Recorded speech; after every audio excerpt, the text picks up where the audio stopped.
विद्यार्थियों, आज हम लोग लिंकेज एंड क्रॉसिंग ओवर के बारे में अध्ययन करेंगे। टी.एच. मॉर्गन ने लिंकेज की बात सबसे पहले बताई। टी.एच. मॉर्गन ने ड्रोसोफिला मेलानोगैस्टर या फल मक्खी पर अध्ययन किया। ड्रोसोफिला मेलानोगैस्टर या फल मक्खी को आप चित्र में देखिए, ये नर है और ये मादा है। इसका शरीर ब्राउन कलर का है और इसकी आंख रेड कलर की है। सामान्यतया यही मक्खी पाई जाती है, तो इसे हम कहते हैं ये वन्य प्रकार है या वाइल्ड टाइप है। तो देखिए, नर छोटा है और मादा क्या है, बड़ी है। शरीर का रंग ब्राउन है और आंखें रेड है। इस तरीके से यह सामान्यतया यही मक्खी पाई जाती है, इसलिए इसे हम कहते हैं ये वन्य प्रकार का है या वाइल्ड टाइप का है। मॉर्गन ने इस पर इसलिए प्रयोग किया क्योंकि इसे बड़े आसानी से सूक्ष्मदर्शी से देखा जा सकता है और इनके अंदर बहुत सारी आनुवंशिक विविधताएं भी पाई जाती हैं। ये कई प्रकार के मक्खी पाए जाते हैं, लेकिन सामान्यतया यही यानी ब्राउन बॉडी और रेड आई वाली मक्खी पाई जाती है। और ये देखा जाता है कि इनका जीवन काल सिर्फ 2 ही सप्ताह में पूरा हो जाता है और एक बार जब मैथुन करती हैं तो बहुत सारी संततियाँ उत्पन्न करती हैं।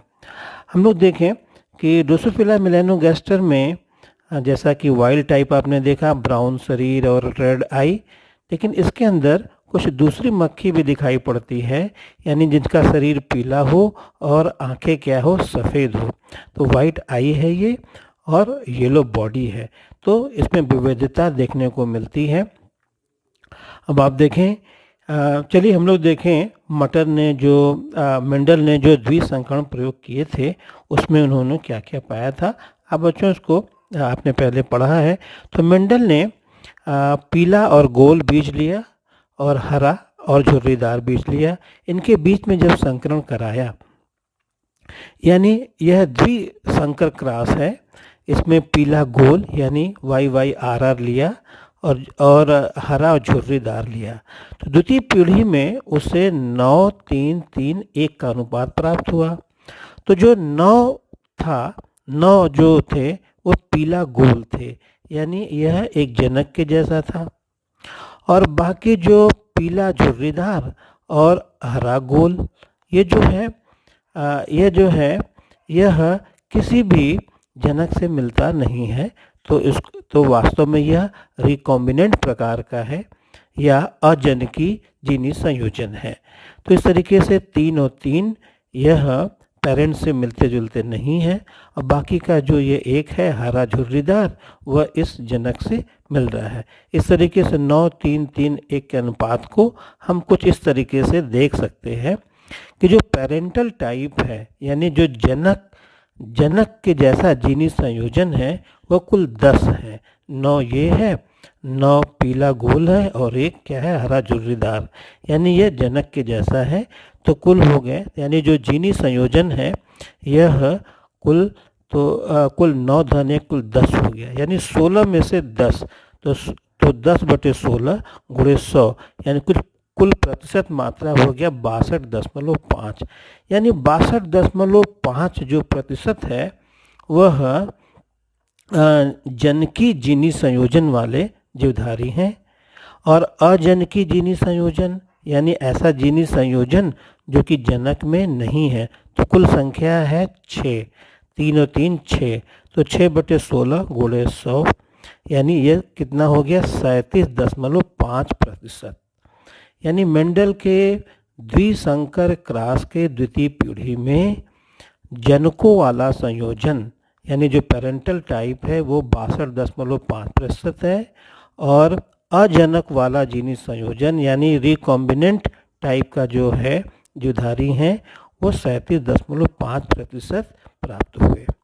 लेकिन टी.एच. मॉर्गन ने जब यही प्रयोग ड्रोसोफिला मक्खी पर किया, इन्होंने क्या किया कि पीला शरीर और सफ़ेद आँख वाली मक्खी को लिया और इसका संकरण इन्होंने भूरा शरीर और लाल आँख वाली, तो इसको बच्चों बार बार हम इसको भूरा शरीर लाल आँख नहीं कहेंगे, हम केवल इसको कहेंगे वाइल्ड टाइप या वन्य प्रकार। तो वन्य प्रकार कहने मात्र ही आपको समझ जाना चाहिए कि भूरा शरीर और लाल आँख। तो इस तरीके से इन दोनों के बीच में जब संकरण कराया गया तो द्वितीय पीढ़ी में देखा गया कि जो पेरेंटल टाइप हैं उनका प्रतिशत मात्रा 98.7 था, जबकि मेंडल में कितना पाया गया 62.5, लेकिन इसमें 98.7 पाया गया। और अजनकी जीनी संयोजन जो था रिकॉम्बिनेंट टाइप जो था वह केवल बहुत कम था, केवल 1.3% था। तो रिकॉम्बिनेंट जनक क्या हैं, जैसे पीला शरीर है लाल आँख है तो ये रिकॉम्बिनेंट है, और भूरा शरीर है और श्वेत आँख है तो ये पुनर्संयोजी है, यह रिकॉम्बिनेंट है। तो बच्चों मॉर्गन ने इसको रिकॉम्बिनेंट शब्द दिया, उन्होंने कहा कि ये रिकॉम्बिनेंट है, और उन्होंने बताया कि आखिर ऐसा क्यों हुआ। यानी मेंडल के प्रयोग में जो जनकी संयोजन था यानी जो पेरेंटल टाइप थे वो 62.5 थे, लेकिन इस केस में 98.7% थे। तो मॉर्गन ने इसका कारण ये बताया कि इसका कारण ये है, इसका कारण उन्होंने बताया कि दरअसल है क्या, ये जो दोनों जीन जोड़ियां हैं यानी W यानी सफ़ेद आँख और पीला शरीर, तो ये दोनों जो जीन हैं वो एक ही क्रोमोसोम पर दरअसल स्थित हैं और ये दोनों लिंक्ड जीन्स हैं, संलग्न जीन हैं। इस तरीके से मॉर्गन ने लिंकेज शब्द दिया या संलग्नता। तो उन्होंने कहा कि पेरेंटल टाइप 98.7% इसलिए आया क्योंकि ये दोनों जीन एक ही क्रोमोसोम पर स्थित थे और बहुत नज़दीक थे, अर्थात वो दोनों जो जीन थे वो लिंक्ड थे, संलग्न थे। तो उन्होंने बताया कि संलग्नता के कारण ही ये पाया गया कि जो पेरेंटल टाइप का जो है जीनी संयोजन है वो 98.7% था। इस तरीके से मॉर्गन ने लिंकेज की बात सबसे पहले बताई। फिर इन्होंने दूसरा जीनी संयोजन लिया जिसमें कि एक जोड़ी जीन जो कि लिया जिसमें कि दूर दूर थे, यानी एक प्रयोग दूसरा किया जिसमें कि जो जीन थे, जो जोड़ी जीन थे वो एक ही क्रोमोसोम पर स्थित थे, लेकिन एक ही क्रोमोसोम पर स्थित थे लेकिन वो दूर दूर थे। जैसे आप देखिए वाइट आई और वो छोटा पंख, देखिए यह जो मक्खी है ये इसका आँख सफ़ेद है और लेकिन पंख छोटा है। तो इसको लिया और वाइल्ड टाइप से संकरण कराया। वाइल्ड टाइप का यहाँ क्या मतलब हुआ कि आंखें लाल हैं और पंख क्या है लंबा है, तो ये वाइल्ड टाइप है। तो वाइल्ड टाइप ये प्रभावी लक्षण है और ये जो है जो सफ़ेद आँख और छोटा पंख ये अप्रभावी है। इस तरीके से द्वितीय पीढ़ी में जो अनुपात मिला वो पेरेंटल टाइप का जो मिला जो कि 62.8% था, जबकि आपको बच्चों याद है कि मेंडल में कितना मिला था 62.5। तो मेंडल को 62.5 मिला था और अजनकी 37.5 मिला था, जबकि इस प्रयोग में यानी मॉर्गन के इस प्रयोग में देखा गया कि जो पेरेंटल टाइप का था वो 62.8% था और रिकॉम्बिनेंट टाइप जो था 37.2% था। तो इन्होंने कहा कि ऐसा इसलिए हुआ क्योंकि इन दोनों को नियंत्रित करने वाले जो जीन्स थे एक ही क्रोमोसोम पर तो थे लेकिन बहुत दूर दूर थे। तो बहुत दूर होने के नाते इन दोनों जीनों की अलग होने की संभावना यानी रिकॉम्बिनेशन की संभावना बहुत अधिक थी, इसीलिए जो रिकॉम्बिनेंट टाइप है उसकी प्रतिशत मात्रा अधिक थी। बच्चों आप देखें यहाँ पर ये दोनों जीन यानी सफ़ेद आँख और वाइट यानी पीली बॉडी का जो जीन है और उसके बाद ये देखिए जो जीन है जो कि रेड आई है और ब्राउन बॉडी है, इन दोनों जीन का देखिए बीच में क्रॉसिंग ओवर हो रहा है। क्रॉसिंग ओवर होने की वजह से देखिए कि ये जो जीन है यानी W प्लस।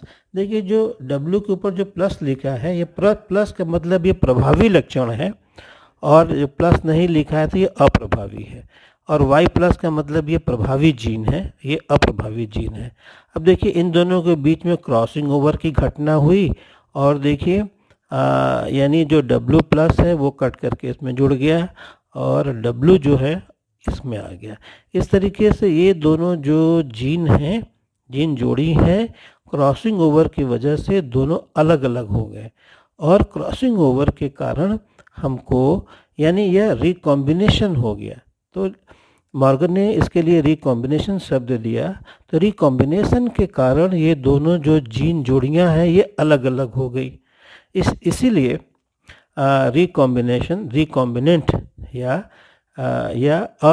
अजनकी जीनी संयोजन हमको रिकॉम्बिनेशन की वजह से प्राप्त होता है। तो विद्यार्थियों, आपको क्या बात समझ में आई? अर्थात बात यह समझ में आनी चाहिए आपको कि दो जीन जब ज़्यादा नज़दीक रहेंगे, लिंक्ड रहेंगे, तो इनके तो ऐसी अवस्था में जो रिकॉम्बिनेंट का जो परसेंटेज है वो कम होगा। जीन जब दूर दूर रहेंगे एक एक क्रोमोसोम पर, तो इनका जो रिकॉम्बिनेशन फ्रीक्वेंसी है या इनके अलग होने की जो संभावना है वो अधिक रहेगी। इसीलिए इस संकरण में रिकॉम्बिनेशन फ्रीक्वेंसी या रिकॉम्बिनेशन की प्रतिशत मात्रा अधिक थी, 37.2 था। ये मेंडल के नियम के लगभग के आसपास था। तो इस तरीके से लिंकेज और रिकॉम्बिनेशन की बात टी.एच. मॉर्गन ने बताई। तो देखिए इनमें वही सारी बातें इसमें लिखी गई है।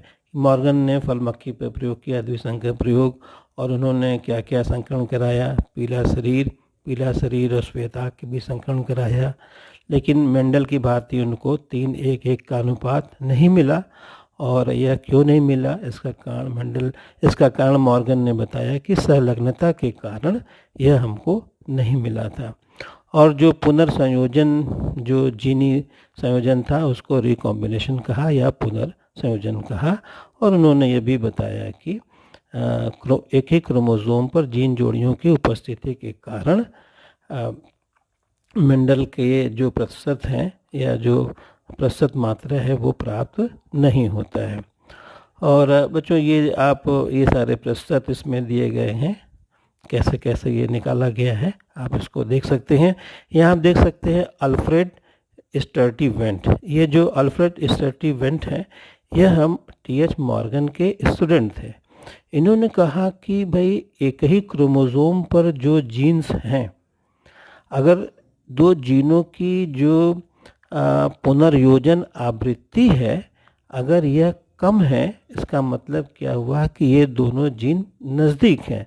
इस तरीके से एक क्रोमोसोम के ऊपर स्थित जितने भी जीन्स हैं उनके मध्य रिकॉम्बिनेशन फ्रीक्वेंसी या पुनर्योजन आवृत्ति को जान करके आप उन जीनों की स्थिति को जान सकते हैं।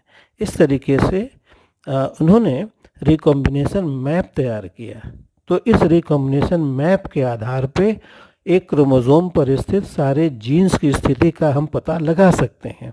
और इस विधि द्वारा ही हम आजकल जो ह्यूमन जीनोम प्रोजेक्ट जो है, इसमें हम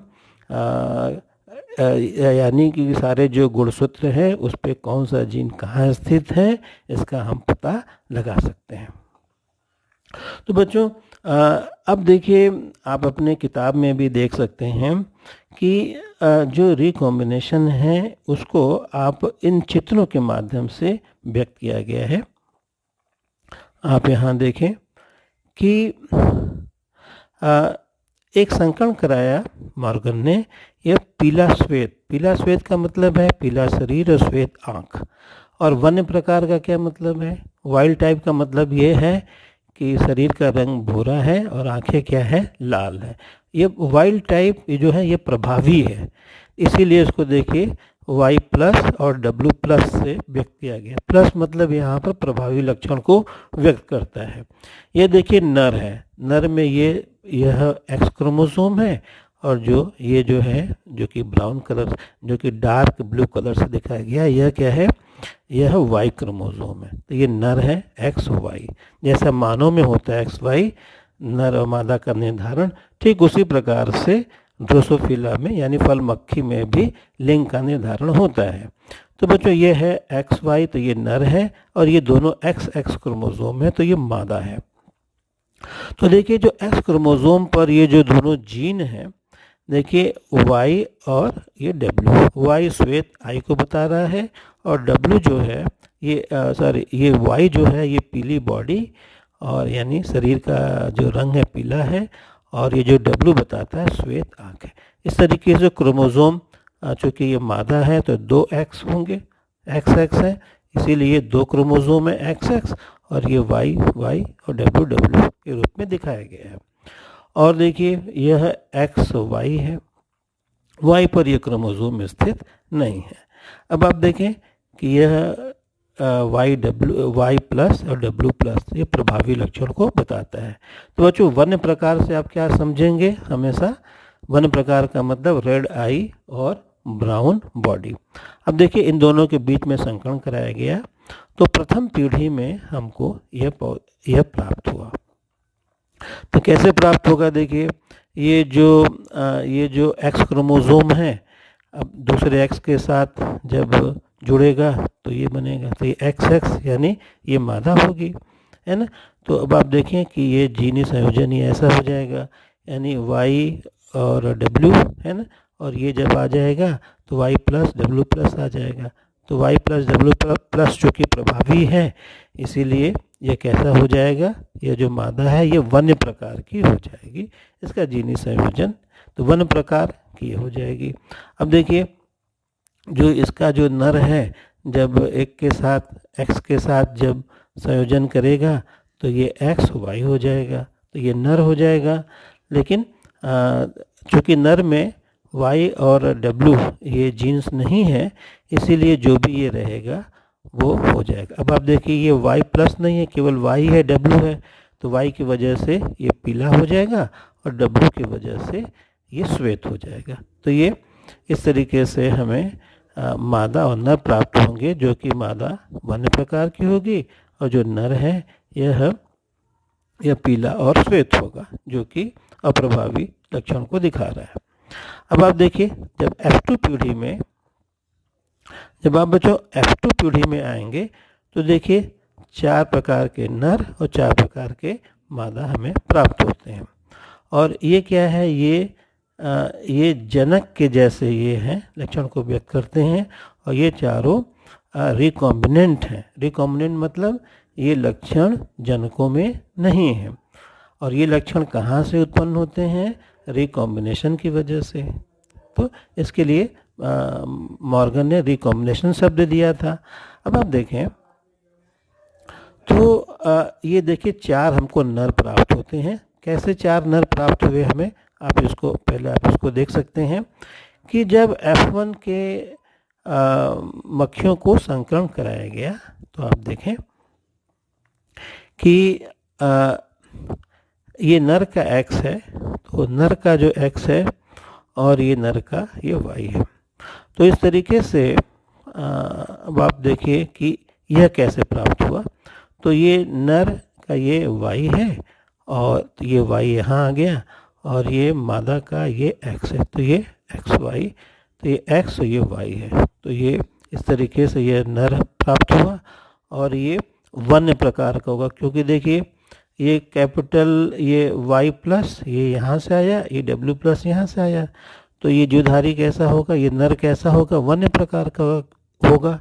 वन्य प्रकार मतलब ब्राउन बॉडी और रेड आई, तो क्योंकि Y प्लस और W प्लस है, ठीक है। अब देखिए ये कहाँ से आया, जो ये यानी ये जो है ये कहाँ से आया, तो ये नर यहाँ से ये आ गया, और ये जो X है तो ये X जब इसके साथ जुड़ा तो ये नर हो गया।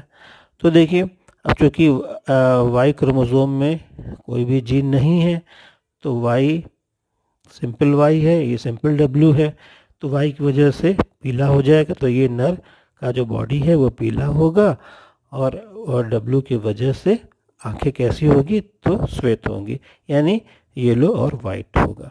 अब आप देखिए ये कैसे प्राप्त हुआ, तो ये नर देखिए कैसे प्राप्त हुआ, तो एक ये वाई यहाँ से आ गया, ये वाई, और दूसरा जो एक्स है वो कैसे कैसे प्राप्त हुआ। अब आप देखें कि इन दोनों के बीच में क्रॉसिंग ओवर की घटना हो गई। क्रॉसिंग ओवर जब हुआ तो ये जो y प्लस है यह y की जगह चला गया, और जो y है यह ब्लू के साथ आ गया। तो देखिए, तो यह जो जीन है, यानी यह जो एक्स क्रोमोसोम है, यह एक रिकॉम्बिनेंट एक्स क्रोमोसोम है। यानी ये देखिए इसका ये हिस्सा है, और ये y प्लस ऊपर आ गया कट करके, यानी रिकॉम्बिनेशन यहाँ पे हुआ। तो इस तरीके से देखिए ये ऑरेंज कलर है या येलो है, और ये y प्लस आ गया। तो ये x है जो कि यहाँ से आया और रिकॉम्बिनेशन हुआ, और बाकी का ये y क्रोमोसोम ये आ गया। इस तरीके से ये जो नर है, ये देखिए y प्लस की वजह से उसकी बॉडी कैसी रहेगी, उसकी बॉडी ब्राउन कलर की हो जाएगी, और W की वजह से उसकी आंखें श्वेत होगी। तो ये श्वेत लिखा है, केवल श्वेत लिखा है, जबकि बॉडी क्या रहेगी, ब्राउन होगी। ठीक है। और अब आप देखें कि ये नर कैसे मिलेगा, तो एक y यहाँ से आया, और ये जो x है ये कैसे मिलेगा, ये यहाँ से आएगा, है ना। तो आप देखें कि W प्लस यहाँ पर है, और ये y नीचे जुड़ जाएगा क्रॉसिंग ओवर की वजह से। तो इस तरीके से देखिए ये हिस्सा ब्लू है, और ये y जो कि ये वाला कट करके नीचे आ गया, तो ये हिस्सा आया है। तो इस तरीके से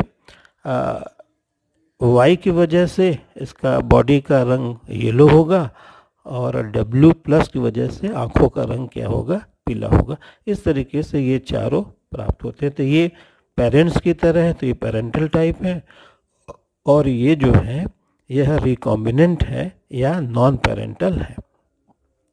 अब आप देखें कि ये जो मादा कैसे प्राप्त होती है, तो इस तरीके से ये जो चार मादाएं हैं ये कैसे प्राप्त हुआ, तो यह एक एक्स जो है एक, यानी ये जो एक एक्स जो है कि नर से आया और दूसरा मादा से, तो ये संरचना बना। और इस तरीके से अब आप देखें कि यानी आप यहाँ से देख सकते हैं कि यानी ये F1 जनरेशन के ये हैं। तो यह जो X है, यह X जब इसके साथ जुड़ेगा तो मादा बनेगी, तो इस तरीके से ये संयोजन होगा, और ये X जब इसके साथ जुड़ेगा तो दूसरी मादा बन जाएगी। और इसी तरीके से जब इनके बीच में क्रॉसिंग ओवर हो जाएगा तो ये X जब इसके साथ जुड़ेगा, फिर यही X जब इसके साथ जुड़ेगा तो अलग अलग संयोजन बनेगा। तो इस तरीके से आप देखें तो मादा, ये दोनों मादा बनी, और क्रॉसिंग ओवर के बाद ये मादाएं बनी। तो इस तरीके से ये जो है यानी ये पीला और श्वेत। पीला मतलब, पीला का अर्थ हुआ कि शरीर पीला है लेकिन आंखें क्या रहेगी, रेड रहेगी। इस तरीके से ये हमको मिला। तो बच्चों आप यहाँ देख सकते हैं कि तो ये सारे जो हैं वो पेरेंटल हैं, और ये जो हैं रिकॉम्बिनेंट है। तो पेरेंटल जो हैं यह हमें, इसकी फ्रिक्वेंसी हमें कितनी मिली थी, 98.7 मिला था, और रिकॉम्बिनेंट की फ्रिक्वेंसी कितनी थी, यहाँ पे 1.3 केवल थी। तो ऐसा इसलिए था क्योंकि ये दोनों जो जीन थे, ये दोनों जीन एक ही क्रोमोसोम पे बहुत नज़दीक है। नज़दीक होने के नाते इनके अंदर लिंकेज है, अर्थात इनके अंदर संलग्नता है, ये जुड़े हुए हैं, और इनके अलग होने की संभावना बहुत कम है। जब अलग होंगे, अलग किसकी वजह से होते हैं, क्रॉसिंग ओवर की वजह से होंगे। तो अलग होने के बाद जो धारी बनते हैं तो उनको हम कहते हैं ये रिकॉम्बिनेंट है। तो वो बहुत कम संभावना रहती है, इसीलिए रिकॉम्बिनेंट का जो प्रतिशत मात्रा है वो बहुत ही कम है। इस प्रयोग में क्या था, इस प्रयोग में बच्चों क्या है, इस प्रयोग में आप देखेंगे कि आंखें क्या है, श्वेत है। आँख, एक का आँख श्वेत है और बाकी पंख छोटा है। इसका संकरण कराया गया वन्य प्रकार का। तो वन्य प्रकार का मतलब क्या हुआ कि यानी आँख रेड रहेगा और पंख क्या रहेगा, लंबा रहेगा, यानी नॉर्मल रहेगा, लंबा रहेगा। इनके बीच में जब संकरण देखिए तो इनको नियंत्रित करने वाले जीन्स देखिए दूर दूर हैं, एक यहाँ है, एक यहाँ पर है ना। और देखिए यानी W जो है ये वाइट आई बताता है, M जो स्मॉल m है ये बताता है कि पंख छोटा है, और W+ बताता है कि आँखों का रंग रेड है, और M+ बताता है कि पंख क्या है, नॉर्मल साइज का है। तो ये प्रभावी लक्षण है, वन प्रकार प्रभावी होता है हमेशा। तो इस तरीके से दोनों के बीच संकरण कराने पर आपने देखा कि ये दोनों जीन्स दूर दूर हैं। तो इनके क्रॉसिंग ओवर की वजह से इन दोनों जीनों का सेपरेट होने की संभावना बहुत अधिक है। तो इसमें इनके अंदर लिंकेज बहुत कम है, यानी संलग्नता बहुत ही कम है। इसीलिए अब आप देखें कि F2 पीढ़ी में अब आप देखेंगे कि F2 पीढ़ी में यहाँ पर तो रिकॉम्बिनेशन की फ्रिक्वेंसी ज़्यादा है, कितना है, 37.2 है। जबकि इस वाले संकरण में फ्रिक्वेंसी कितनी थी, 1.3% है, जबकि यहाँ ज़्यादा है। ज़्यादा इसलिए है क्योंकि एक ही क्रोमोसोम पर ये जीन्स स्थित हैं, लेकिन दूर दूर स्थित है, इसीलिए यानी रिकॉम्बिनेशन फ्रिक्वेंसी यहाँ पर ज़्यादा है, या प्रतिशत मात्रा यहाँ ज़्यादा है। तो बच्चों ये है लिंकेज और क्रॉसिंग ओवर। इसका अर्थ क्या हुआ, अगर लिंकेज अगर अधिक है तो रिकॉम्बिनेंट जो है उसकी प्रतिशत मात्रा कम होगी, या रिकॉम्बिनेशन फ्रिक्वेंसी क्या होगी, कम होगी। यदि लिंकेज अधिक है, यानी लिंकेज यदि कम है, तो जीनों के बीच में अगर लिंकेज कम है तो रिकॉम्बिनेशन फ्रिक्वेंसी क्या रहेगी, अधिक रहेगी। इस तरीके से हम ये कह सकते हैं कि रिकॉम्बिनेशन फ्रिक्वेंसी यदि कम है तो दो जीन नज़दीक हैं, या उनके बीच में जो संलग्नता है, जो लिंकेज है, जो जुड़ाव है, वो क्या है, वो अधिक है। इस तरीके से दोनों का संबंध विपरीत संबंध है। तो इसीलिए स्टर्टिवेंट ने ये बताया कि भाई एक क्रोमोसोम पे सारे जीन्स की स्थिति क्या है, इसको हम इस बात से जान सकते हैं कि दो जीनों के बीच में रिकॉम्बिनेशन फ्रिक्वेंसी कितनी है। तो रिकॉम्बिनेशन फ्रिक्वेंसी अगर अधिक है तो जीन दूर दूर हैं, यदि रिकॉम्बिनेशन फ्रिक्वेंसी यदि कम है तो जीन नज़दीक है। इस तरीके से एक क्रोमोसोम पर जीनों की स्थिति का हम पता लगा सकते हैं। तो बच्चों स्टर्टिवेंट ने एक रिकॉम्बिनेशन मैप तैयार किया था, और जिसका प्रयोग आगे चल कर के काफ़ी हुआ। बच्चों अगर आपको यह वीडियो समझ में आया तो आप लाइक कर दीजिए, सब्सक्राइब कर दीजिए।